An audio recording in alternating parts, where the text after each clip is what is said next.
Hello students, आपका बहुत बहुत स्वागत है मेरे यूट्यूब चैनल मुदगल बायोलॉजी में। देखिए, आज के वीडियो में हम जिस टॉपिक पे बात करेंगे वो है cell division and cell cycle. हम आरपीएससी सेकंड ग्रेड साइंस के बारे में बात करते हैं और हमने एक टॉपिक जो है वो अपना क्लियर कर लिया था। सेल ऑर्गेनेल्स और उनके फंक्शन और स्ट्रक्चर के बारे में बात कर चुके थे। आज हम दूसरे टॉपिक पे बात करेंगे, ठीक है। और ये जो टॉपिक है हमारा सेल साइकिल और सेल डिवीजन होने वाला है। वीडियो स्टार्ट करने से पहले हम एक बार थोड़ा सा सिलेबस के ऊपर नजर डाल लेते हैं कि सिलेबस के अंदर हमने कर क्या क्या लिया और क्या क्या हमारा रह रहा है। देखिए, ये आरपीएससी सेकंड ग्रेड साइंस का सिलेबस है, ठीक है। और इसकी हम यहाँ पे बात करें कि हमने पहली यूनिट सेल और मॉलिक्यूलर बायोलॉजी को स्टार्ट कर दिया था, जहाँ पे मैंने स्ट्रक्चर और function of cell and cell organelles ये वाला जो टॉपिक है ये हमारा कंप्लीट हो चुका है। यदि आप पढ़ रहे हैं सिलेबस से तो आप सिलेबस के अंदर मार्क कर सकते हैं। अब जो हमने टॉपिक स्टार्ट किया है वो ग्रेजुएशन के अंदर आपको देखने को मिलेगा और वो है cell cycle, mitosis, meiosis and their significance. इसकी हम यहाँ पे बात करेंगे। उसके बाद आगे अपन न्यूक्लिक एसिड, डीएनए और आरएनए को स्टार्ट करेंगे, सेंट्रल डोग्मा को अपन स्टार्ट करेंगे। तो देखिए, क्या अपन देखने वाले हैं इस वीडियो के अंदर वो मैं आपको बता देता हूँ। पहले सबसे पहले हम थोड़ा सा इंट्रोडक्शन देखेंगे कि सेल डिवीजन बेसिकली होता क्या है, या फिर हम बात करें सेल साइकिल बेसिकली होती क्या है। उसके बाद सेल साइकिल की हम बात करेंगे, फिर अपन माइटोसिस देखेंगे, यानी कि जो प्रकार हैं सेल डिवीजन के। सेल डिवीजन दो प्रकार का होता है, माइटोसिस, मियोसिस, उनके बारे में बात करेंगे। फिर अपन इनके सिग्निफिकेंस की बात करेंगे, क्योंकि यही सिलेबस के अंदर टॉपिक दिए हुए हैं। क्लियरली आप देख सकते हैं कि यहाँ पे सेल साइकिल पूछा है, mitosis, meiosis and their significance, यही टॉपिक आपसे पूछे गए हैं और इसी के अंदर ये जो कंप्लीट सेल डिवीजन है वो हो भी जाएगा। देखिए, हम वीडियो में इंट्रोडक्शन की बात कर लेते हैं सबसे पहले कि सेल डिवीजन बेसिकली होता क्या है, उसकी हम बात करेंगे। तो सेल डिवीजन का मतलब है, हमें शब्द से समझ आ रहा है कि कोशिका विभाजित हो रही है। अब हमारे सामने ये क्वेश्चन निकल के आता है कि आखिर कोशिका को क्यों विभाजित होना पड़ रहा है, ऐसा क्या कारण है कि कोशिका विभाजित हो रही है। क्यों कोशिका जैसी आई थी वैसी की वैसी नहीं रह पा रही है। तो इसके दो कारण बेसिकली बताए जाते हैं। देखिए, सबसे पहले कोशिका के क्यों की बात करें तो पहला इसका कारण बताया जाता है वृद्धि, यानी कि ग्रोथ। हम सब जानते हैं इवोल्यूशन की हम बात करें तो हमें पता है कि इवोल्यूशन जब हमारा हुआ था तो सबसे पहले प्रोकैरियोटिक सेल्स हमारे सामने आई थी, जिनमें यूनिसेलुलर कोशिकाओं का इजाद हुआ था। उसके बाद यूनिसेलुलर कोशिकाओं ने धीरे धीरे डिवीजन किया, डिवाइड करने के बाद वो मल्टीसेलुलर ऑर्गेनिज्म के अंदर कन्वर्ट होती गई और यूकैरियोटिक कोशिकाओं का जन्म हुआ। तो एक तरीके से कोशिका ने यूनिसेलुलर से मल्टीसेलुलर बनी, कोशिका ने वृद्धि करी। ये तो हो गई पुरानी बात है। अब अपन थोड़ा सा नए की बात करते हैं। जैसे हम ह्यूमंस का एग्जांपल ले लेते हैं। तो ह्यूमन एक सिंगल सेल से, ह्यूमन की जब जीवन की शुरुआत होती है तो वो एक सिंगल सेल से जन्म होता है, उसका एक एकल कोशिका होती है जहां से उसका जन्म होता है। वो एकल कोशिका कौन सी होती है, वो एकल कोशिका होती है जाइगोट, जो कि डिप्लॉयड स्ट्रक्चर है, यानी कि 2n होता है। ये जैसे ही बन जाता है जाइगोट के अंदर धीरे धीरे सेल डिवीजन होते हैं और सेल डिवीजन होने के बाद सेल्स का डिफरेंशिएशन होता है, वो एम्ब्रियो के अंदर चेंज हो जाता है। एम्ब्रियो के अंदर चेंज होने के बाद एम्ब्रियो के अंदर चेंज हो जाता है। तो ये जो जाइगोट है ये एम्ब्रियो के अंदर चेंज किस रीजन से हुआ, तो ये जो रीजन है ये रीजन ही क्या कहलाता है, सेल डिवीजन कहलाता है। यानी कि कोशिकाओं ने डिवीजन किया, कोशिकाओं ने विभाजन किया और विभाजन करने के बाद वो जो सिंगल सेल थी वो एक मल्टी सेलुलर ऑर्गेनिज्म के अंदर चेंज हो गई, जिसे अपन कहते हैं एम्ब्रियो। अब एम्ब्रियो के अंदर फिर से सेल डिवीजन होगा, सेल्स का डिफरेंशिएशन होगा, कोशिकाओं का विभाजन होगा, सॉरी कोशिकाओं का विभेदन होगा कि कौन सी कोशिका किस प्रकार के ऑर्गन को बनाएगी। इसको सेल डिफरेंशिएशन कहा जाता है और इसके बाद एक नए आदमी, नए व्यक्ति के रूप में, नए ऑर्गेनिज्म के रूप में उसका जन्म होगा, जिसे अपन छोटा बेबी जो होता है, छोटा बच्चा होता है, वो उसके रूप में वो जन्म ले लेगा। ठीक है। तो ये जो प्रोसेस चल रही है इस प्रोसेस को क्या कहा जाता है, सेल डिवीजन कहा जाता है। एक चीज हमें पता लग गई कि कोशिका आखिर क्यों विभाजित हो रही है, क्योंकि कोशिका को वृद्धि करनी है, ग्रोथ करनी है। दूसरे रीजन की बात करते हैं कि कोशिका क्यों करती है विभाजन, तो दूसरा रीजन होता है उसका मेंटेनेंस का, यानी कि मरम्मत करना। इसको भी एग्जांपल से समझें। जैसे मान के चलिए हम ह्यूमन हैं, ह्यूमंस के अंदर हम देखने को मिलता है कि कहीं पे अपन गिर जाते हैं या कहीं से हमारी चोट लग जाती है। अब चोट लग जाने के बाद क्या होता है, कोशिका वहां से डैमेज हो जाती है, यानी एक तरीके से हम कहें तो कोशिका बिल्कुल डेथ हो जाती है, डेड हो जाती है कोशिका। कोशिका की डेथ हो जाने के बाद यदि कोशिका सेल डिवीजन नहीं करेगी, नई कोशिकाएं नहीं बनेंगी, तो फिर क्या होगा, पुरानी कोशिकाएं वहां से हटती जाएंगी, तो एक समय ऐसा आएगा कि वो जो ऑर्गेनिज्म है बिल्कुल खत्म हो जाएगा। इसको यदि यूनिसेलुलर के अंदर हम बात करें तो वहां यदि कोशिका डिवीजन नहीं करेगी तो एक तरीके से ऑर्गेनिज्म का अस्तित्व ही खत्म हो जाएगा। तो इस सब से बचने के लिए कोशिका अपना अस्तित्व बचाए रखने के लिए क्या करती है, सेल का डिवीजन करती रहती है और एक कोशिका से दो कोशिकाओं का एक साथ होता रहता है। दूसरे हम इसके एग्जांपल की बात करें, जैसे मेंटेनेंस में ही हम बात करते हैं, तो हमारे सामने एग्जांपल आता है आरबीसी का। आरबीसी की जो लाइफ स्पैन होती है वो 90 से 120 दिन की होती है। यदि कोशिका डिवीजन ना करे, ठीक है, कोशिका विभाजन ना करे तो आरबीसी धीरे धीरे डिग्रेड होती रहती है, 90 से 120 दिनों का पूरा होगा, कोशिका मृत हो जाएगी और नई कोशिकाओं का ओरिजन नहीं हो रहा है तो एक तरीके से आरबीसी का जो अस्तित्व वो भी बिल्कुल मिट जाएगा। इस चीज से बचने के लिए कोशिका क्या करती है, डिवीजन करती है। और एग्जाम्पल की बात करें, जैसे हमारी स्किन की सेल होती है, स्किन की जो सेल होती है ऊपर की डर्मिस होती है हमारी, वो भी धीरे धीरे हटती जाती है, स्किन की जो सेल्स होती है वो डेड होती जाती है और नई सेल नीचे से बनती हुई जाती है। यदि कोशिका विभाजन नहीं करेगी तो नई सेल नहीं बनेगी, ऊपर से कोशिकाएं डैमेज होती जाएंगी, डेथ होती जाएंगी और फिर एक तरीके से ऑर्गेनिज्म का जो अस्तित्व वो भी खतरे में आ जाएगा। तो इन सबसे बचने के लिए कोशिकाएं क्या करती हैं, विभाजन करती हैं, सेल डिवीजन करती है और एक तरीका से नए ऑर्गेनिज्म का हमेशा ओरिजिन होता रहता है। ये रीजन बताया जाता है कोशिका के आखिर विभाजन होने का। ऐसे ही एक और हम इंपॉर्टेंट पॉइंट की बात करें कि ह्यूमंस के अंदर यानी मानव के अंदर कोशिकाओं की संख्याओं की बात करें तो 10 की घात 4 10 टू पावर 4 सेल्स लगभग एक ह्यूमन की बॉडी के अंदर हमें देखने को मिल जाती है। अब एक इंपॉर्टेंट क्वेश्चन हमारे सामने आता है कि क्या कोशिकाएं, ये तो हमें पता चल गया कि कोशिकाएं क्या करती हैं, विभाजन करती हैं, सेल डिवीजन करती हैं। अब ह्यूमंस के अंदर 10 की घात 4 कोशिकाएं पाई जाती हैं और अलग अलग प्रकार की कोशिकाएं पाई जाती हैं। तो क्या सभी प्रकार की कोशिकाएं विभाजन करती हैं या कोई पर्टिकुलर कोशिकाएं ऐसी हैं जो कि विभाजन करती हैं? और दूसरा क्वेश्चन हमारे सामने ये निकल के आता है कि क्या कोशिकाएं हमेशा ही विभाजन करती हुई रहती हैं या फिर कोई पर्टिकुलर टाइम पे ही कोशिका विभाजित होती है? इन दोनों क्वेश्चंस का जवाब हम देखेंगे कि सबसे पहला क्वेश्चन हमारे सामने आता है कि क्या सभी प्रकार की कोशिकाएं विभाजन करती हैं? तो बिल्कुल ऐसा नहीं है, कुछ कोशिकाएं ऐसी हैं जो कि डिवीजन करती हैं। जैसे हम बात करते हैं हमारी स्किन की सेल्स, ठीक है, हमारी जो त्वचा की कोशिकाएं वो रेगुलर डिवीजन करती हुई रहती हैं, ऊपर से जो स्किन से वो हटती रहती है और नीचे से नई स्किन आती रहती है, डर्मिस की जो कोशिकाएं वो रेगुलर डिवीजन करती रहती हैं। इसके बाद हम बात करते हैं लीवर की सेल्स। हम जानते हैं लीवर हमारा एक ऐसा ऑर्गन है जो कि सबसे ज्यादा रीजनरेशन की पावर रखता है, यानी सबसे ज्यादा पुनरुद्भवन की क्षमता रखता है, अपने आप को डैमेज होने से बचाता है, टॉक्सिन्स को हमारी बॉडी से रिमूव करने का काम करता है। तो लीवर की जो सेल्स होती है वो भी क्या करती हैं, रेगुलर डिवीजन करती रहती हैं, विभाजन करती रहती हैं। इसके बाद हम बात करते हैं जो हमारी ब्लड सेल्स होती हैं, आरबीसी की जो सेल्स होती हैं, ये भी रेगुलर डिवीजन करती रहती हैं, विभाजन करती रहती हैं। तो ये जो कुछ कोशिकाओं के मैंने एग्जाम्पल आपके सामने बताया, ये कोशिकाएं ऐसी हैं जो कि विभाजन करती हैं। लेकिन कुछ कोशिकाएं ऐसी हैं जो कि डिवीजन नहीं कर सकती, एक बार यदि उनका डैमेज हो गया, एक बार वो डेथ हो गई उनकी, तो फिर वो दोबारा से डिवीजन नहीं कर पाती। उनके अंदर हम बात करते हैं नर्व सेल्स की। इसकी बात करते हैं नर्व सेल्स। नर्व सेल्स ऐसी कोशिकाएं हैं, न्यूरॉन्स हमारे जो हैं वो कभी भी डिवीजन नहीं करती।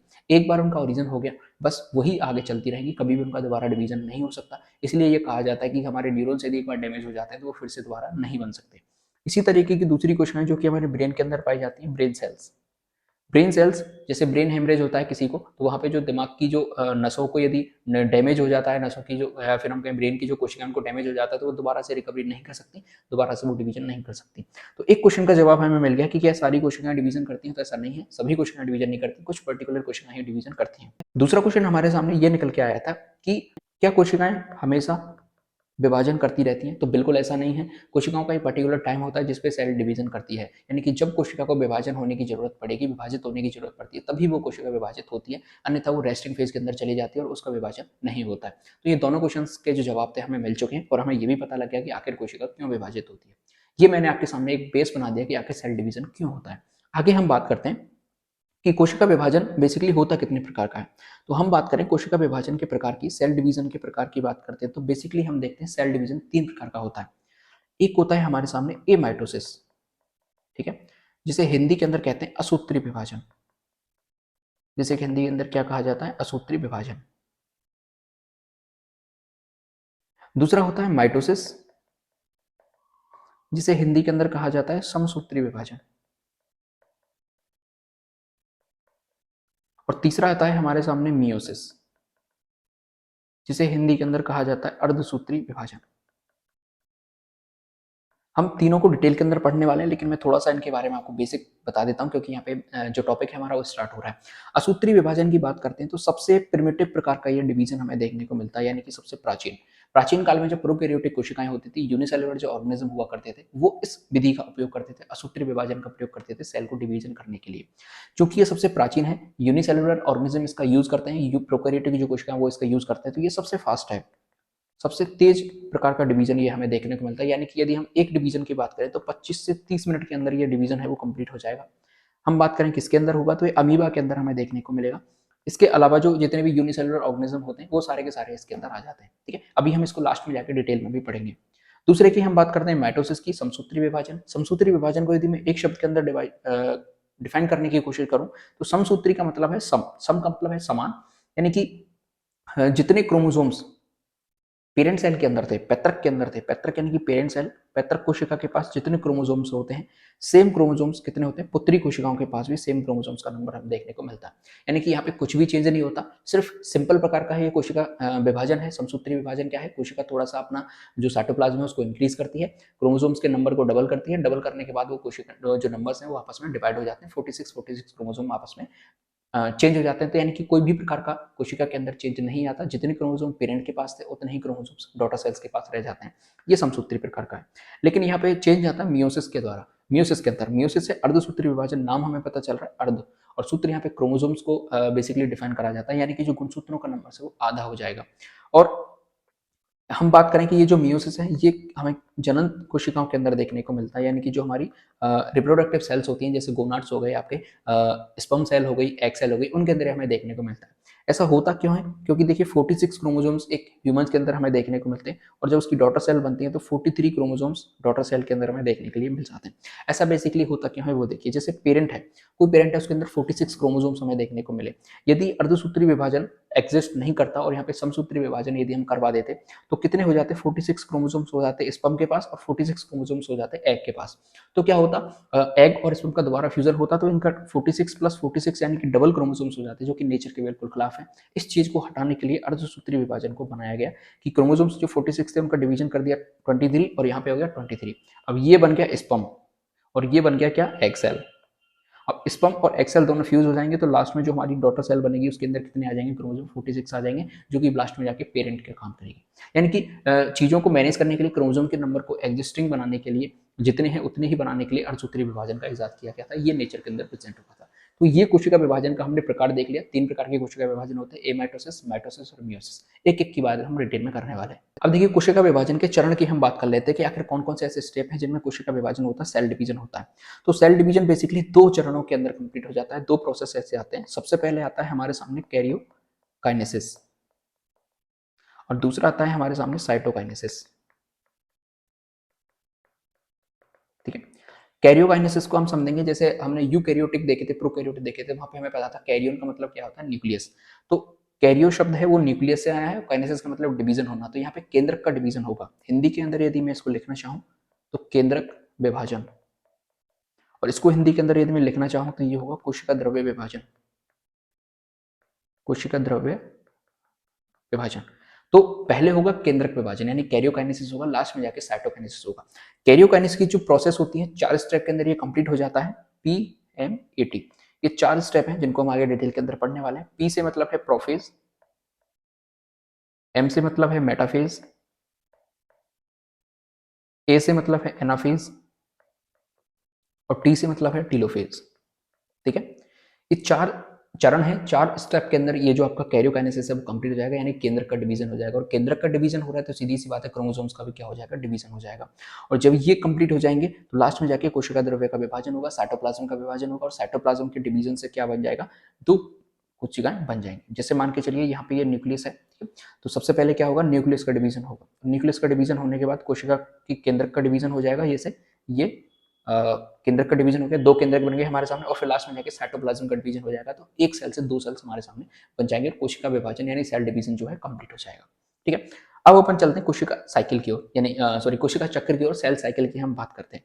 तो सेल डिवीजन देखा हमने। तो अब सेल डिवीजन जिस प्रोसेस से गुजरता है या जिस साइकिल के द्वारा, जिस चक्र में सेल डिवीजन कंप्लीट होता है उसे अपन सेल साइकिल कह देते हैं। तो सेल साइकिल के अंदर कुछ चीजें आती हैं, जैसे कि आपकी सेल की ग्रोथ आती है। सबसे पहले कोशिका क्या करेगी, ग्रोथ करेगी, वृद्धि करेगी साइटोप्लाज्म के अंदर। वो भी कहाँ होगा, सेल डिवीजन सेल साइकिल के अंदर होगा। उसके बाद कैरियोकाइनेसिस होगा, वो भी सेल साइकिल के अंदर होगा। तो ये जो सेल की ग्रोथ हो गई, ठीक है, और इसके बाद कैरियोकाइनेसिस हो रहा है, साइटोकाइनेसिस हो रहा है, तो ये एक सर्किल बना रहे हैं, एक चक्र बना रहे हैं। उस सर्किल या उस चक्र को क्या कहा जाता है, सेल साइकिल कहा जाता है, कोशिका चक्र कहा जाता है। अब देखिए कोशिका चक्र के अंदर बेसिकली होता क्या है, तो सबसे पहले होता है सेल की ग्रोथ। कोशिका वृद्धि करती है, साइटोप्लाज्म के अंदर कोशिका वृद्धि करती है। उसके बाद डीएनए का रेप्लिकेशन करती है। डीएनए का रेप्लिकेशन, क्योंकि देखिए डॉटर सेल बनने वाली है, एक कोशिका से 2 कोशिकाएं बनने वाली हैं, तो डीएनए का हमें मात्रा भी ज्यादा चाहिए होगी। तो सेल साइकिल के अंदर क्या होता है, दो जो आपका डीएनए है उसका रेप्लिकेशन हो जाता है। ये क्या होगा, 4C होगा। तो डीएनए का जो नंबर है वो डबल हो जाता है। ठीक है। लेकिन जो क्रोमोसोम्स का नंबर है वो सेम रहता है। इसके हम आगे थोड़ी सी बात करेंगे, अभी मैं आपको बेसिक बता रहा हूँ यहाँ पे। तो सेल ग्रोथ करती है, डीएनए का रेप्लिकेशन करती है, इसके अलावा आरएनए की जरूरत पड़ती है, उसका सिंथेसिस करती है, प्रोटीन की जरूरत पड़ती है, उसका सिंथेसिस करती है, कोई एंजाइम की जरूरत पड़ती है, उसका सिंथेसिस करती है। ये सब के सब एक फ्रेम में बन जाते हैं, एक साइकिल के अंदर ये सारा काम होता है, उसे अपन कहते हैं सेल साइकिल। ये आपको समझ में आ गया। अब अपन बात करते हैं DNA replication occurs in a specific stage. वैसे तो हम बात करते हैं कि डीएनए रेप्लिकेशन सेल साइकिल के अंदर होता है, ठीक है, लेकिन ये एक स्पेसिफिक स्टेज के अंदर होता है, उस स्टेज की अपन हम यहाँ पे बात करेंगे। तो हम बात करें सेल साइकिल की। सेल साइकिल को हम मोटा मोटी दो भागों में डिवाइड कर देते हैं, यानी सेल साइकिल है वो दो पार्ट्स के अंदर डिवाइड हमने कर रखा है। पहला आता है हमारे सामने इंटरफेस, पहला आता है हमारे सामने इंटरफेस, और दूसरा आता है हमारे सामने माइटोटिक फेज या फिर डिवीजन फेज, या फिर इसे ही अपन कह देते हैं एम फेज। ठीक है, ये चीज आपको समझ में आ गई। अब सेल साइकिल दो पार्ट्स के अंदर हमें डिवाइड हो गया, इंटरफेस और माइटोटिक फेज। एक एक की हम यहाँ पे बात कर लेते हैं। बेसिक मैं आपको बता देता हूँ, फिर डिटेल के अंदर भी अपन चलेंगे। इंटरफेस जो है ये सबसे लंबी प्रावस्था है, सबसे लंबी प्रावस्था है। लंबी का मतलब क्या है कि यदि कोशिका का डिवीजन हो रहा है, सेल साइकिल का डिवीजन हो रहा है, सेल साइकिल चल रहा है, तो वहाँ पे 95% जो टाइम है उसको कौन कंज्यूम कर जाएगा, इंटरफेस कंज्यूम कर जाएगा। और बचा कुछ जो 5% टाइम है उसमें क्या लग जाएगा, माइटोटिक यानी कि एम फेज के अंदर वो बचा हुआ 5% लग जाएगा। इसको समझने के लिए सबसे बेहतर मैं एग्जांपल बता देता हूँ कि इंटरफेस के अंदर जो होता है वो तैयारियां होती हैं सेल डिवीजन की। कोशिका विभाजन करेगी उससे पहले कुछ तैयारियां की जाती हैं, जैसे सेल को ग्रोथ करवाना है, साइटोप्लाज्म की मात्रा हमें बढ़ानी है, डीएनए का रेप्लिकेशन करवाना है क्योंकि डीएनए का नंबर हमें डबल करना है, प्रोटीन का सिंथेसिस हमें कराना है, हिस्टोन प्रोटीन का सिंथेसिस हमें कराना है क्योंकि प्रोटीन की मात्रा हमें ज़्यादा चाहिए कि दो कोशिकाओं के लिए। इसके बाद हम बात करते हैं कुछ एंजाइम की हमें जरूरत पड़ेगी, तो उन एंजाइम का हमें प्रोडक्शन करना है, सिंथेसिस करनी है। इसके बाद हम बात करें ऊर्जा खर्च होगी तो हमें एटीपी की सिंथेसिस करनी है। ये सारी की सारी तैयारियां चलती हैं। तो जब हम किसी चीज़ की प्रिपरेशन करते हैं, तैयारी करते हैं, तो उसमें हमारा सबसे ज़्यादा टाइम कंज्यूम होता है। जैसे आप किसी एग्जाम की प्रिपरेशन कर रहे हैं, मान के चलिए सेकंड ग्रेड की आप प्रिपरेशन कर रहे हैं, तो आप देखेंगे कि आपको टाइम लग जाएगा लगभग 1 से 1.5 साल तैयारी करने में। लेकिन आपका एग्जाम किस दिन हो जाएगा, एग्जाम आपका सिर्फ एक दिन, यानी कि लगभग 3 घंटे के अंदर आपका एग्जाम कंप्लीट हो जाएगा। और आप इसकी तैयारी कितने साल से कर रहे हैं, 1.5 साल, 1 साल से आप इसकी तैयारी करते हैं, और एग्जाम आपका 3 घंटे के अंदर हो जाता है। तो आप देख रहे हैं कि लगभग 95% जो टाइम है वो आपका तैयारी के दौरान जाता है, और 5% टाइम आपका डिवीजन के अंदर हो जाता है। तो एक तरीके से आप देखिए इंटरफेस कितनी लंबी प्रोसेस है। अब अपन इंटरफेस की थोड़ी डिटेल में बात कर लेते हैं। इंटरफेस को हिंदी के अंदर कहा जाता है अंतरावस्था। हिंदी के अंदर इसे क्या कहा जाता है, अंतरावस्था कहा जाता है। ठीक है, अंतरावस्था की बात मैंने आपको ऊपर बता रखी थी, सबसे लंबी प्रावस्था है, यहाँ इसको लिखने की जरूरत नहीं, हमने ऊपर बात कर लिया। सबसे लंबी प्रावस्था है, 95% टाइम को कंज्यूम कर जाती है इंटरफेस। इसके अंदर समस्त तैयारियां की जाती हैं कोशिका विभाजन की, और कोशिका विभाजन को आगे बढ़ाया जाता है। और इसके बाद हम बात करें, एक और इसकी इंपॉर्टेंट लाइन थी कि ये दो विभाजन प्रावस्थाओं के बीच की प्रावस्था है। दो विभाजन प्रावस्थाओं के बीच की प्रावस्था कैसे है कि ये इंटरफेज आया हमारे सामने। ठीक है, इसके बाद क्या आएगा, विभाजन प्रावस्था आएगी यानी एम फेज आएगी, फिर से दोबारा क्या आएगी, इंटरफेज आएगी, फिर से दोबारा क्या आएगी, एम फेज आएगी। तो दो एम फेज, दो विभाजन प्रावस्थाओं के बीच की प्रावस्था क्या है, इंटरफेज। ये आपको समझ में आ गया। आगे बात करें, देखिए दो साइंटिस्ट हुए, एक हुए होबार्ट और एक हुए पेल्क। होबार्ट और पेल्क नाम के साइंटिस्ट ने इसको तीन उप प्रावस्थाओं के अंदर डिवाइड कर दिया, यानी तीन सब फेजेस के अंदर इसको डिवाइड कर दिया। क्या कर दिया, तीन उप प्रावस्था इसके अंदर कन्वर्ट डिवाइड कर दी। और वो तीन प्रावस्था कौन सी थी, एक की बात करते हैं। सबसे पहले आता है हमारे सामने जीवन, दूसरा आता है हमारे सामने एस, दूसरा आता है हमारे सामने एस, और तीसरा आता है हमारे सामने G2। ठीक है, ये हमारे सामने क्लियर आ चुकी है। अब हम एक एक की बात करते हैं। सबसे पहले जीवन की बात कर लेंगे, फिर अपन एस की बात कर लेंगे, G2 की हम बात कर लेंगे।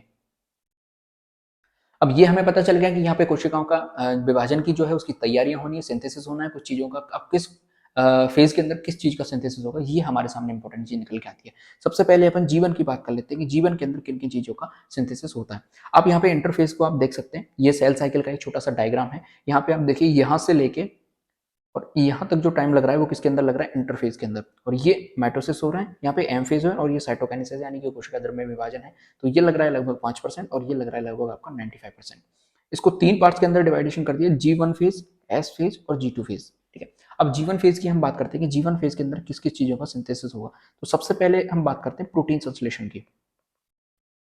प्रोटीन संश्लेषण होगा। अब प्रोटीन किसके लिए चाहिए, प्रोटीन जब आपकी डॉटर सेल बन जाएंगी, उनकी न्यूक्लियर मेम्ब्रेन के लिए प्रोटीन चाहिए, उनकी सेल बॉल बनेगी, सेल मेम्ब्रेन बनेगी, उसके लिए प्रोटीन की आवश्यकता होगी। तो क्या बनाना है, सबसे पहले हमें प्रोटीन का सिंथेसिस होगा किसके अंदर, G1 फेज के अंदर। इसके बाद एंजाइम का संश्लेषण होगा, इसके बाद आरएनए का सिंथेसिस होगा, आरएनए का संश्लेषण होगा, और साइटोप्लाज्म की जो मात्रा है उसकी साइटोप्लाज्म की मात्रा में क्या हो जाएगी, वृद्धि हो जाएगी, साइटोप्लाज्म की मात्रा बढ़ जाएगी। ठीक है, ये सारे काम किसके अंदर हो जाएंगे, G1 फेज के अंदर हो जाएंगे, यानी कि इंटरफेज अब यहाँ से स्टार्ट हो चुका है। इसके अंदर भी यही चीज लिखी है, सेल इज मेटाबॉलिकली एक्टिव, यानी कि कोशिका जो है मेटाबॉलिकली एक्टिव हो जाती है और एक्टिव होने के बाद क्या बनता है, प्रोटीन का संश्लेषण होता है, डुप्लीकेट इट्स ऑर्गेनेज, यानी कि इसके जो कोशिकांग उनका डुप्लीकेशन होना स्टार्ट हो जाता है। क्यों, क्योंकि दो कोशिकाएं बनने वाली है, तो यदि वहाँ पे राइबोसोम है उनका नंबर डबल हो जाएगा, गोल्जी उपकरण है, गोल्जी बॉडी है, उसका नंबर डबल हो जाएगा, एंडोप्लाज्मिक रेटिकुलम का नंबर डबल हो जाएगा, तो ये सब क्या होना है, डुप्लीकेशन होना स्टार्ट हो जाता है। इसके बाद बात करते हैं एंड साइटोसोलिक कंपोनेंट्स, इनका भी क्या हो जाएगा, डुप्लीकेशन होना स्टार्ट हो जाता है। एक तरीके से आप हिंदी में समझिए, प्रोटीन संश्लेषण होगा, एंजाइम बनेगा, आरएनए बनेगा, साइटोप्लाज्म की मात्रा में वृद्धि हो जाएगी, यानी कि अब कोशिका की जो इंटरफेज अवस्था है वो प्रारंभ हो चुकी है, कोशिका ने अपनी तैयारी करना स्टार्ट कर दिया है। दूसरे की बात करते हैं एस फेज। एस फेज बहुत ज्यादा इंपॉर्टेंट है, क्वेश्चन बनेगा तो यहाँ से बनता है क्वेश्चन, देखिए, क्योंकि यहाँ पे क्या हो रहा है, डीएनए का सिंथेसिस हो रहा है, डीएनए जो कि बहुत इंपॉर्टेंट है, उसका सिंथेसिस कहाँ पे हो रहा है, एस फेज के अंदर होता है। इसके अलावा हम बात करते हैं डीएनए का रेप्लिकेशन भी कहाँ पे होगा, डीएनए का प्रतिलिपिकरण भी कहाँ पे होगा, इसी फेज के अंदर होगा, एस फेज के अंदर होगा, ये भी बहुत ज्यादा इंपॉर्टेंट है। इसके अलावा हम बात करते हैं जो हिस्टोन प्रोटीन है, हिस्टोन प्रोटीन का जो सिंथेसिस है वो भी कहाँ पे होगा, एस फेज के अंदर होगा, ये बहुत ज्यादा इंपॉर्टेंट है, क्वेश्चन बनता है यहीं से कि डीएनए का सिंथेसिस इंटरफेज की कौन सी प्रावस्था के अंदर होता है, तो एस फेज के अंदर होता है। डीएनए का रेप्लिकेशन होता है तो एस फेज के अंदर होता है, वो चीज यहीं पे लिखी हुई है, डीएनए इज रेप्लिकेटेड, यानी डीएनए जो है प्रतिलिपिकरण होना स्टार्ट होगा। Each chromosome replicate to form two sister chromatid held at centromere, यानी कि जो क्रोमोसोम है उसके नंबर भी क्या हो जाएंगे, डबल हो जाएंगे। मैंने आपको बताया था कि सॉरी, क्रोमोसोम के नंबर डबल नहीं होंगे, डीएनए की मात्रा जो है वो यहाँ पे क्या हो जाएगी, डबल हो जाएगी, 2C से 4C हो जाएगी डीएनए की मात्रा, लेकिन क्रोमोसोम के नंबर बिल्कुल सेम रहने वाले हैं। आगे हम बात करते हैं G2 प्रावस्था हमारे सामने आती है। G2 प्रावस्था के अंदर क्या होगा, ट्यूबुलिन प्रोटीन का सिंथेसिस होगा। ट्यूबुलिन प्रोटीन किसके लिए चाहिए, जब स्पिंडल फाइबर बनेंगे तो वहां पर ट्यूबुलिन प्रोटीन की आवश्यकता होगी, तो ट्यूबुलिन प्रोटीन का क्या होगा, सिंथेसिस होना स्टार्ट। इसके बाद एटीपी का स्टोर होना स्टार्ट हो जाएगा, एटीपी स्टोर होना स्टार्ट हो जाएगी। और एटीपी स्टोर क्यों होती है, क्योंकि हमें जब सेल डिवीजन चलेगा, माइटोटिक फेज चलेगा, वहां पे एटीपी की नीड पड़ेगी, और एक सेल डिवीजन कंप्लीट होने के लिए 30 एटीपी की जरूरत पड़ती है। कितने एटीपी की जरूरत पड़ती है, 30 एटीपी की जरूरत पड़ती है, तो एटीपी को स्टोर करना स्टार्ट हो जाएगा यहाँ पे। ठीक है, ये सारे काम कब हो जाएंगे, इंटरफेस के अंदर हो जाएंगे, यानी कि अब कोशिका ने क्या कर ली, तैयारी कर ली। आपने एग्जाम की तैयारी कर ली, आपने फिजिक्स को पढ़ लिया, आपने केमिस्ट्री को पढ़ लिया, आपने बायोलॉजी को पढ़ लिया, आपने रिवीजन कर लिया, आपने क्वेश्चन प्रैक्टिस कर ली, सारी चीजें कर ली। अब आपको जाना है क्या, एग्जाम देने, एग्जाम में अब आपको बैठना है। अब आपको माइटोटिक फेज स्टार्ट होने वाला है कोशिका का। अब एम फेज यहाँ से चलेगा, division phase, M phase. M phase की हम बात करते हैं तो एम फेज को भी मैंने आपको पहले भी बताया था, 4 चरण में ये जो एम फेज आपको कंप्लीट हो जाता है, वो 4 स्टेप कौन से हैं, आपको 4 शब्द याद रखने, पीमैट।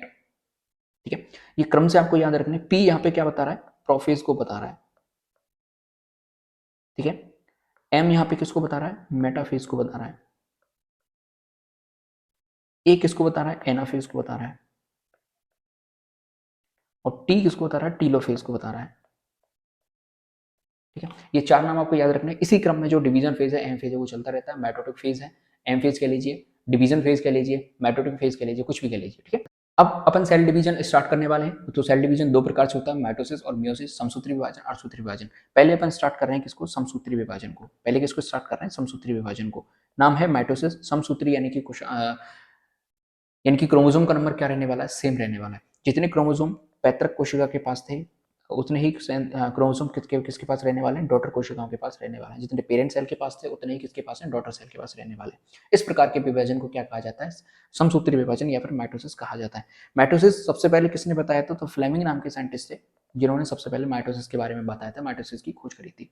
माइटोसिस समसूत्री विभाजन है, 4 फेज चलेंगी हमारे सामने, प्रोफेज चलेगी, मेटाफेज चलेगी, एनाफेज चलेगी, टीलोफेज चलेगी। लेकिन फिर वही बात आ जाती है कि आखिर ये जो समसूत्री विभाजन है, माइटोसिस डिवीजन है, माइटोसिस है, हो क्यों रहा है, आखिर इसके कारण क्या है। तो समसूत्री विभाजन के होने के 2 कारण बताए जाते हैं, वो मैं आपको बता देता हूँ।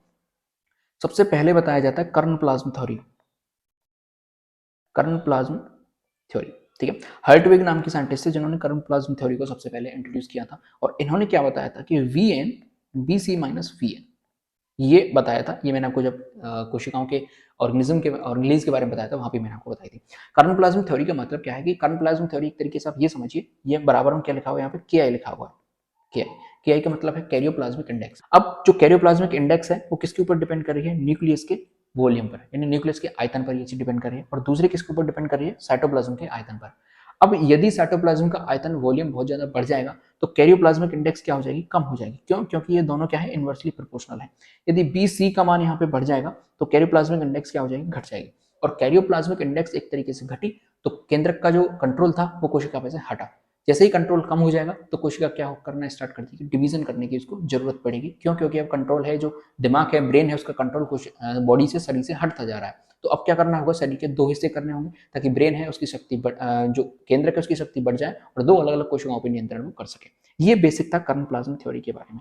मैंने कर्ण प्लाज्मा थ्योरी आपको पहले समझा दी है, फिर से एक बार बता देता हूँ। बी एन का मतलब है यहाँ पे न्यूक्लियस का आयतन, बी सी का मतलब है यहाँ पे साइटोप्लाज्म का आयतन, और वी एन का मतलब फिर से न्यूक्लियस का आयतन है। यदि न्यूक्लियस का वॉल्यूम बढ़ेगा तो कर्ण प्लाज्मा इंडेक्स बढ़ेगा, यानी कि जो केंद्रक है उसका कंट्रोल कोशिका के ऊपर बढ़ जाएगा। लेकिन यदि साइटोप्लाज्म की मात्रा बढ़ जाएगी, साइटोप्लाज्म का वॉल्यूम बढ़ जाएगा तो कर्ण प्लाज्मा इंडेक्स कम हो जाएगा और केंद्रक का जो कंट्रोल है वो सेल से कम हो जाएगा, तो कोशिका डिवाइड करना स्टार्ट कर देगी। ये चीज थी। दूसरी जो थ्योरी बताई, दूसरी जो कारण बताया जाता है माइटोटिक डिवीजन का, वो बताया जाता है सरफेस वॉल्यूम रेशियो। ठीक है, यानी कि सतह आयतन अनुपात। सतह आयतन अनुपात जब घटने लग जाता है तो कोशिका को डिवीजन होना पड़ता है। इसका रीजन क्यों बताया जाता है, देखिए, सरफेस और आयतन, जब कोशिका का आयतन बढ़ने लगता है, कोशिका द्रव्य की मात्रा बढ़ने लगती है, तो सीधी सी बात है कोशिका का क्या बढ़ेगा, आयतन बढ़ेगा। और कोशिका का जब आयतन बढ़ेगा तो कोशिका को ज्यादा सरफेस की जरूरत पड़ेगी और वहां पे जो सरफेस वॉल्यूम का जो रेशियो है वो गड़बड़ा जाएगा। और जैसे ही गड़बड़ा जाएगा तो चीजें जिस हिसाब से कोशिका को मिलनी चाहिए थी, जिस सरफेस के लिए साइटोप्लाज्म बना हुआ था, वो सरफेस कम पड़ जाएगा और साइटोप्लाज्म की मात्रा बढ़ जाएगी, तो रेशियो क्या हो जाएगा, गड़बड़ा जाएगा, तो कोशिका को डिवीजन करना पड़ेगा ही पड़ेगा। तो ये दो रीजन बताए जाते हैं कुसुमसूत्री विभाजन के, पैटोटिक डिवीजन के, कि कोशिका को क्यों डिवीजन करना पड़ता है, क्यों इसको विभाजन करना पड़ता है। एक कर्ण प्लाज्म थ्योरी बताई जाती है, दूसरी सरफेस वॉल्यूम रेशियो बताया जाता है। ठीक है, चलिए अब माइटोटिक डिवीजन की क्रिया विधि की बात कर लेते हैं कि माइटोटिक डिवीजन की क्रिया विधि कौन सी है। तो मैंने आपको बताया था माइटोटिक डिवीजन जब भी होता है तो दो प्रोसेस के अंदर होता है। एक तो होता है कैरियोकाइनेसिस, ठीक है, और दूसरा होता है क्या, साइटोकाइनेसिस। कैरियोकाइनेसिस का मतलब है केंद्रक का विभाजन होगा, साइटोकाइनेसिस का मतलब है कोशिका द्रव्य का विभाजन होगा। जब भी कैरियोकाइनेसिस को परफॉर्म कराया जाएगा तो चार फेजेस के अंदर ये परफॉर्म होगा। सबसे पहले आएगा पी, पी का मतलब है प्रोफेज, एम का मतलब है मेटाफेज, ए का मतलब है एनाफेज और टी का मतलब है टीलोफेज। ठीक है, ये चार स्टेप जब कंप्लीट हो जाएंगे तो कैरियोकाइनेसिस कंप्लीट हो जाएगा। उसके बाद सेल कहाँ चली जाएगी, साइटोप्लाज्म के साइटोकाइनेसिस के अंदर चली जाएगी। पहली स्टेप की बात कर लेते हैं, प्रोफेज की हम यहाँ पे बात कर लेते हैं कि प्रोफेज के अंदर होना क्या है। प्रोफेज यानी कि अब यहाँ पे कोशिका विभाजन का जो स्टार्ट है वो होने वाला है, कोशिका जो है विभाजन के अंदर चलने वाली है। अब विभाजन है तो सबसे पहले केंद्रक का विभाजन होगा और केंद्रक के लिए गुणसूत्रों का विभाजन होना जरूरी है। तो आपको ध्यान क्या रखना है, देखिए माइटोसिस का ये जो आपने प्रोफेज, मेटाफेज, एनाफेज, टीलोफेज समझ लिया तो एक तरीके से आप ये समझिए पूरी कोशिका विभाजन को समझ सके। क्योंकि जब मियोसिस आएगा तो उसके अंदर पहले प्रोफेज फर्स्ट आएगी, फिर प्रोफेज सेकंड आएगी, फिर मियोसिस फर्स्ट आएगी, मियोसिस सेकंड आएगी। तो आपको इन चीजों को बहुत ध्यान से रखना है। प्रोफेज यदि आपको बेसिक समझ में आ गया तो आप आगे भी आपको कभी भी प्रॉब्लम नहीं आएगी, क्योंकि मियोसिस को थोड़ा सा कठिन समझा जाता है, उसको भी मैं आपको बहुत ईजी करके समझाने वाला हूँ। तो प्रोफेज के अंदर देखिए बेसिकली होता क्या है, प्रोफेज के अंदर कोशिका जो है डिवीजन करना, केंद्रक जो है वो डिवीजन करना स्टार्ट करता है। अब जो सारी चीजें हो रही है वो केंद्रक के अंदर हो रही है। अब साइटोप्लाज्म से हमें कोई भी लेना देना नहीं है। ठीक है, अब इसको पढ़ने से पहले दो चीजें मैं आपको बता दूं कि प्रोफेज जो है, अब आप हायर के अंदर जाओगे तो आपको दो चीजें बताई जाती है। एक होता है लेट प्रोफेज और एक होता है अर्ली प्रोफेज। अर्ली प्रोफेज का मतलब है प्रोफेज से भी पहले की प्रावस्था, यानी कि प्रोफेज बिल्कुल स्टार्ट ही हो रहा है। और लेट का मतलब है कि प्रोफेज बिल्कुल खत्म हो गया और मेटाफेज जो है वो स्टार्ट हो रहा है। ये चीजें होती है, लेकिन हम आपको पूरा ही कंप्लीट मैं आपको यहाँ पे बता देता हूँ। तो प्रोफेज जो है इसकी सबसे इंपॉर्टेंट बात है कि ये सबसे लंबी प्रावस्था है, सबसे लंबी प्रावस्था है।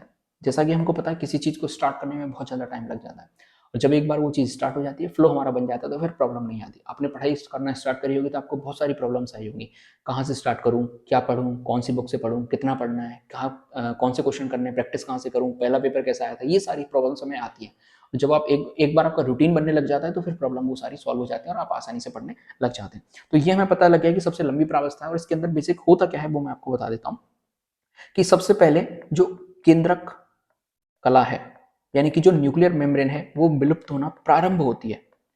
विलुप्त होना प्रारंभ होती है। शब्दों पे बहुत गौर करिएगा, यहाँ से विलुप्त होना प्रारंभ हो रही है, विलुप्त हुई नहीं है। विलुप्त मतलब डिसअपियर होना, यानी कि जो न्यूक्लियर मेम्ब्रेन है उसका डिसअपियर होना स्टार्ट होता है, यहाँ पे हुई नहीं है अभी। ठीक है, तो डिसअपियर होना स्टार्ट हो रही है। अब आपको मैं चीजें बता देता हूँ यहीं पे कि ये सारी चीजें कराई क्यों जा रही है।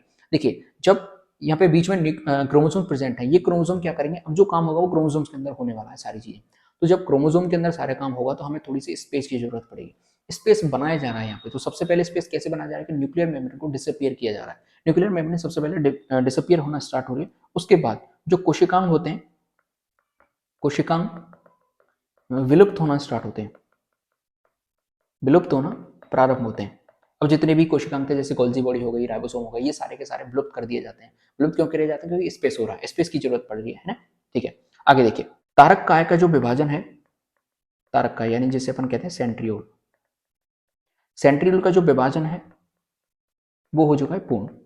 सेंट्रियोल का विभाजन क्यों पूर्ण हुआ है? क्योंकि अब हमें जरूरत पड़ेगी स्पिंडल फाइबर की। स्पिंडल फाइबर की क्यों जरूरत पड़ेगी? क्योंकि वहां से जो पोल्स से जो स्पिंडल फाइबर निकलेंगे वो क्रोमोसोम्स को दूसरे पोल्स तक लेके जाएंगे। तो उन जो स्पिंडल फाइबर है उनका फॉर्मेशन कहां से होगा? सेंट्रियोल से होगा।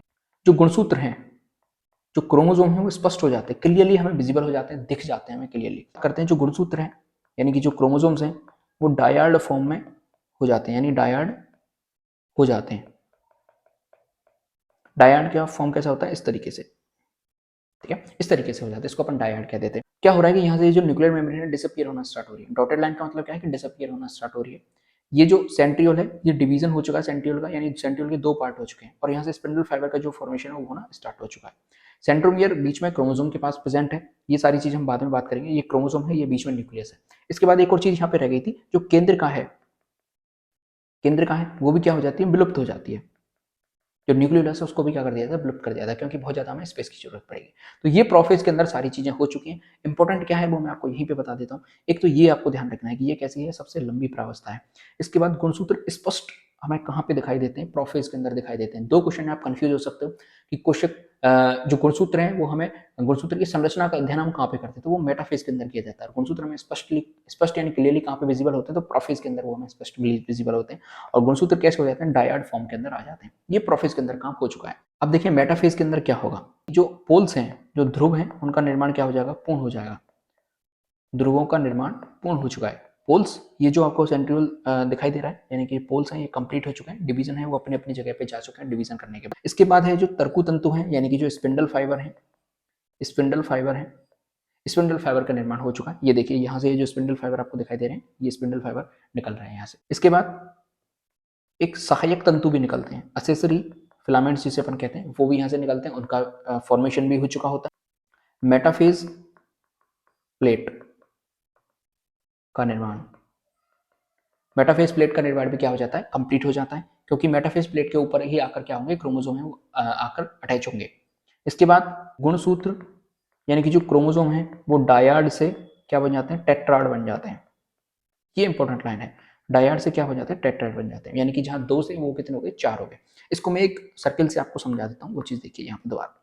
जैसे ये हमारे सामने कोशिका है, ठीक है, ये कोशिका बन गई। अब इस कोशिका के अंदर क्या होगा कि यहाँ पे सेंट्रियोल के दो पोल बन चुके हैं। क्या बन गए? दो पोल बन गए, और जो गुणसूत्र हैं वो ऐसे आके अटैच हो गए यहाँ पे।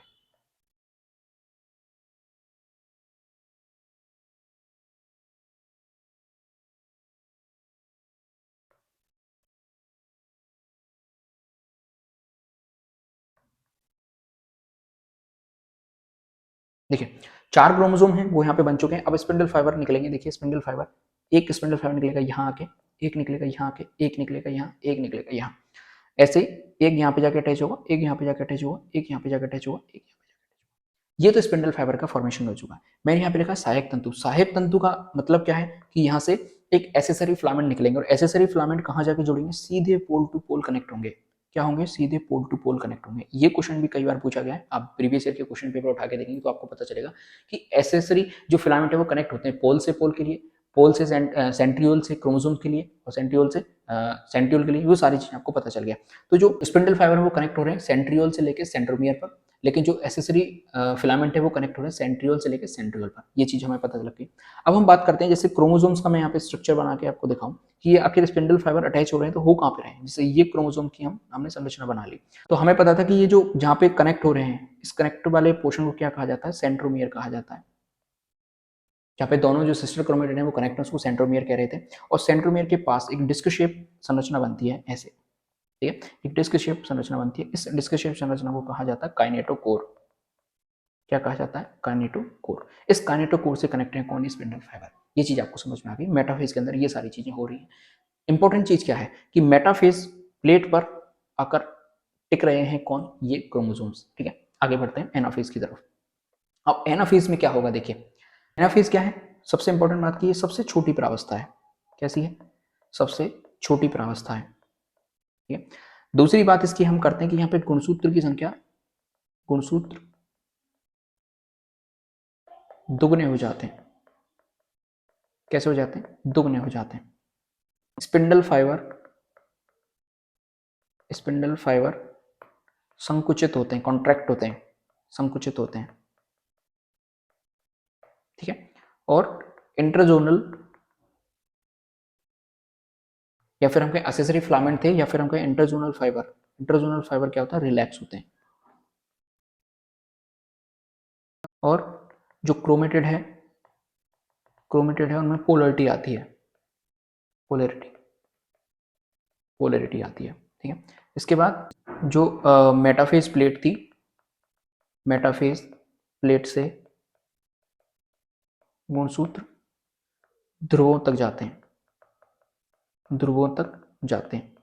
और इसके लिए एटीपी की जरूरत पड़ती है, और एटीपी कितनी चाहिए, 30 एटीपी की आवश्यकता होती है। 30 एटीपी यहाँ पे खर्च हो जाते हैं। ये एनाफेज के बारे में था। सबसे इंपॉर्टेंट बात, सबसे छोटी प्रावस्था है, होता क्या है बेसिकली वो चीज समझिए। मेटाफेज के अंदर यहाँ पे आके ये जो आपके क्रोमोसोम्स थे वो अटैच हो चुके थे, आके टिक चुके थे। अब यहाँ से स्पिंडल फाइबर थे वो कनेक्ट हो गए। स्पिंडल फाइबर में क्या होगा, खिंचाव होगा। ठीक है, स्पिंडल फाइबर जैसे आप समझिए ये है, ये स्पिंडल फाइबर अब धीरे धीरे पोल्स की तरफ बढ़ना स्टार्ट होंगे। अब स्पिंडल फाइबर पोल्स की तरफ इनको खींचेंगे तो आप देखिए जो क्रोमोसोम है वो सेंट्रोमियर से टूट चुके हैं, यानी एक से दो पार्ट हो चुका है। तो अब इनके अंदर जैसे ही संकुचन होना स्टार्ट होगा तो क्रोमोसोम्स का नंबर डबल हो गया। देखिए यहाँ पे क्रोमोसोम कितने थे, 4 थे, 1 2 3 4। अब क्रोमोसोम का नंबर क्या हो गया, डबल हो गया, 1 2 3 4 और 4 इधर, यानी कि टोटल कितने क्रोमोसोम हो गए, 8 क्रोमोसोम हो गए। और सिस्टर क्रोमेटिड को अलग अलग किया जाता है। सिस्टर क्रोमेटिड क्या होती है, जैसे ये और ये। तो एक ये है, एक ये है, दोनों क्या है, आपस में सिस्टर क्रोमेटिड है। इसकी हम आगे बात करेंगे।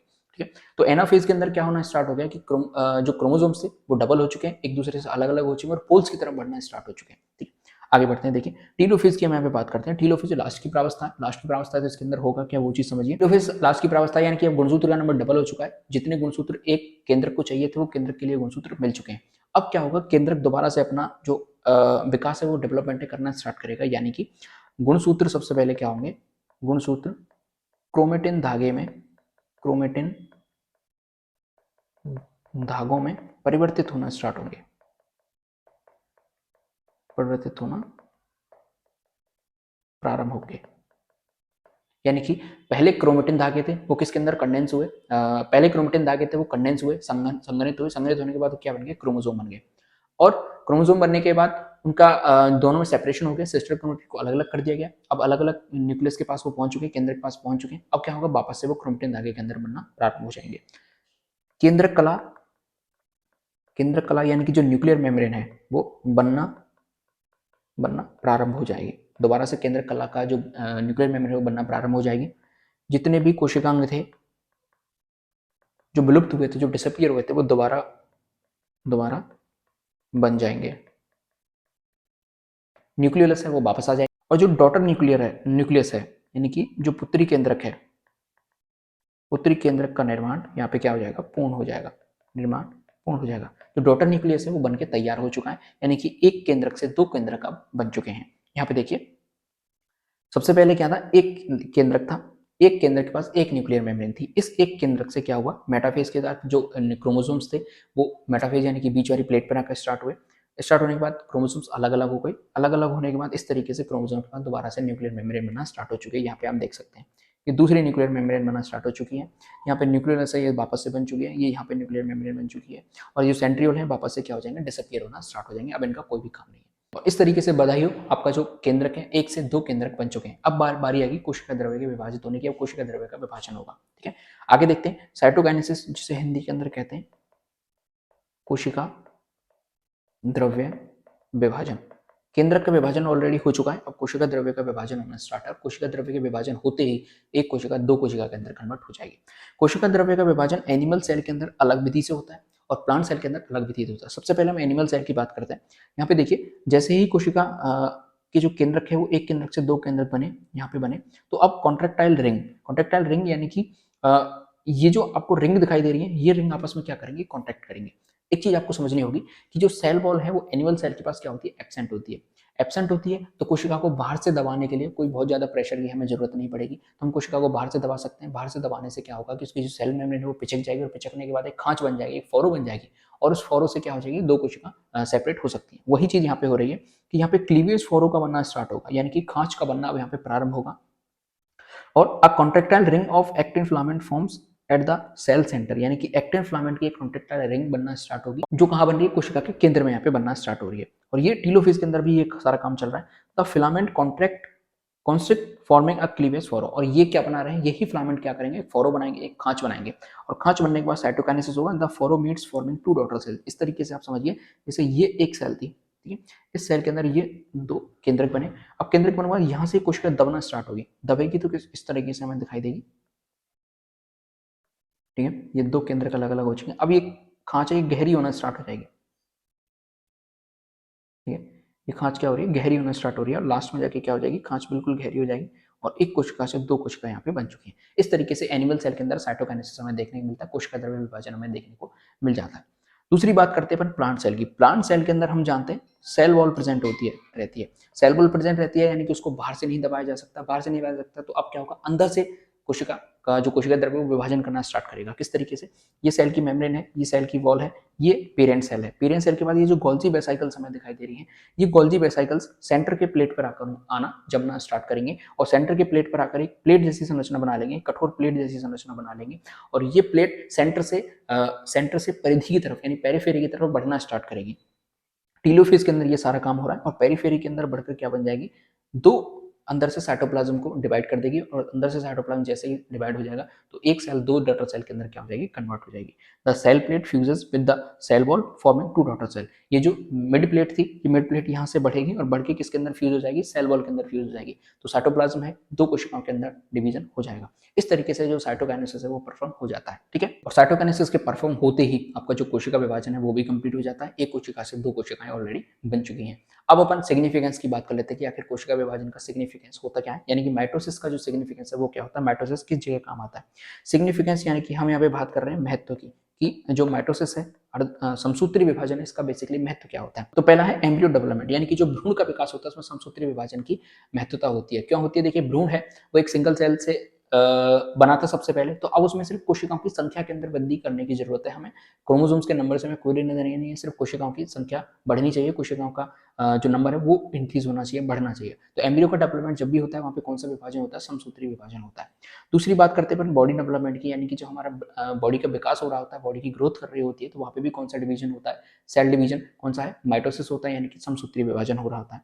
इसी तरीके से सेल रिपेयरिंग, यानी कोशिका की जब मरम्मत करनी होती है, एक कोशिका डेड हो चुकी है, हमारी डर्मिस की ऊपर की कोशिकाएं मृत हो चुकी हैं, नीचे से नई कोशिकाएं बन रही हैं, तो सेम टू सेम कोशिकाएं हमें चाहिए। यहाँ पे कोई क्रोमोसोम के नंबर का काम नहीं है, कोई यहाँ पे दो क्रोमोसोम का मिलन होने वाला नहीं है, तो जितने क्रोमोसोम पेरेंट सेल के अंदर थे उतने क्रोमोसोम हमें डॉटर सेल के अंदर चाहिए, तो कौन सा विभाजन होगा, माइटोसिस डिवीजन होगा, यानी कि समसूत्री विभाजन होगा। इसी तरीके से रीजनरेशन की बात करते हैं, एक कोशिका डेड हो चुकी है, दूसरी कोशिका बनानी है, दूसरा ऑर्गन हमें बनाना है, तो सेम टू सेम उसी की तरह चाहिए कि तो हमें कौन सा विभाजन करवाना पड़ेगा, समसूत्री विभाजन करवाना पड़ेगा, ठीक है। कि आखिर माइटोसिस है, माइटोसिस है ये होता कहाँ है, माइटोसिस का स्थल की हम बात करते हैं कि यदि माइटोसिस हमें देखना है तो किन कोशिकाओं के अंदर ही हमें देखने को मिलेगा, तो ये दोनों प्रकार की कोशिकाओं में हमें देखने को मिल जाता है, दोनों प्रकार, यानी कि सोमेटिक सेल्स, कायिक कोशिकाएं, as well as reproductive cells, यानी कि जननिक कोशिकाएं। तो कायिक कोशिकाएं और रिप्रोडक्टिव सेल, जननिक कोशिकाएं, दोनों कोशिकाओं में हमें देखने को मिलेगा समसूत्री। लेकिन जो अर्धसूत्री विभाजन होता है वो सिर्फ और सिर्फ जननिक कोशिकाओं यानी रिप्रोडक्टिव सेल्स के अंदर ही हमें देखने के लिए मिलता है। हम बात करते हैं इसके अध्ययन की। यदि हमें लैब में जाके देखना है कि आखिर अर्धसूत्री विभाजन की जो प्रोफेज है, मेटाफेज है, एनाफेज है, टीलोफेज है, उनको हम लैब में जाके देखें तो हम किस प्रकार से अध्ययन कर सकते हैं।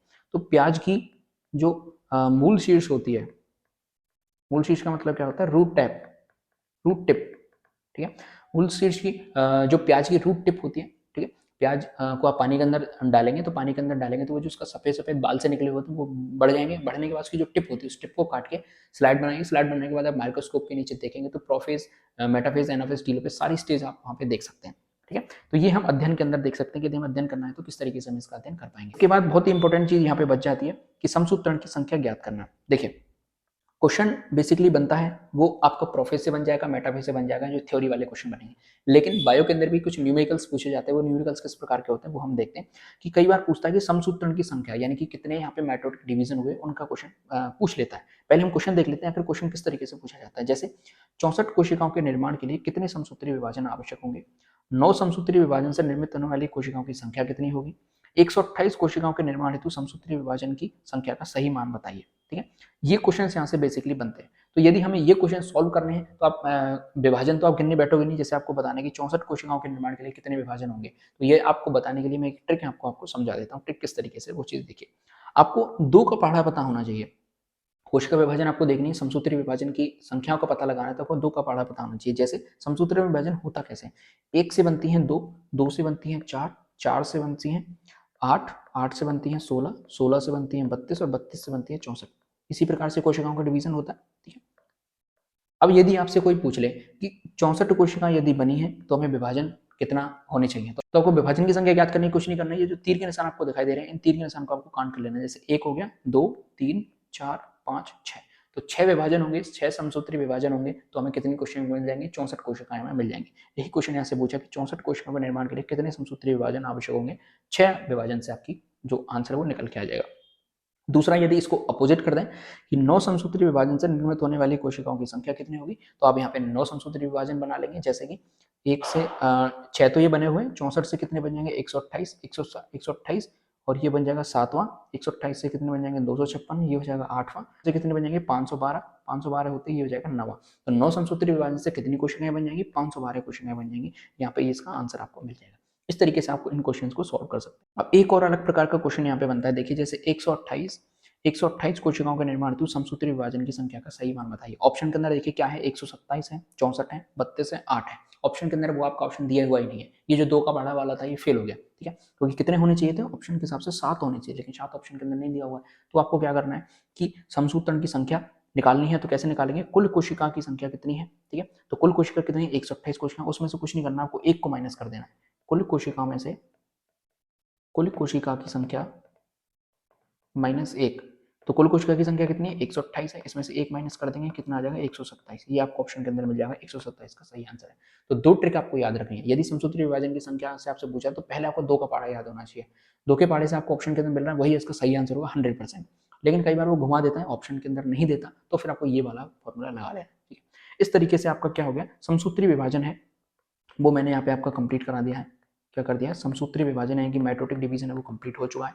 आई होप बहुत सारी चीज़ें आपकी क्लियर हुई होंगी। और यदि आपको वीडियो अच्छी लगी है तो लाइक जरूर करें। कोई भी आपका दोस्त है जो सेकंड गेट की प्रिपरेशन कर रहा है उसके साथ वीडियो को शेयर करें। चैनल को जरूर से सब्सक्राइब कर दें। देश से प्यार करें, माता पिता से प्यार करें। जय हिंद।